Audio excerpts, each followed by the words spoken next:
Hey guys, welcome back to another video. So in this tutorial, I'm going to show you a quick and easy way to remove backgrounds from multiple images using Canva. Let's get into it.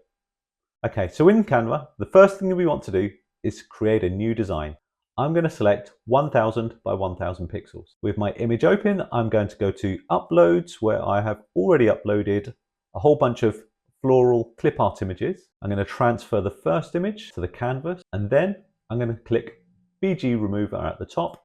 Okay, that only takes a couple of seconds. Once that's done, then I'm going to duplicate. And by duplicating the image, Canva also duplicates the fact that the background was removed on this image. And so now all I have to do is copy another image across, and Canva goes to work removing the background straight away. And again, copy another image across, and Canva removes the background. So it's really that quick and simple. Go to Share, hit Download, make sure PNG is selected, tick Transparent Background, and then hit Download. And that's it. That's a quick and easy way to remove backgrounds from multiple images. Thanks for watching.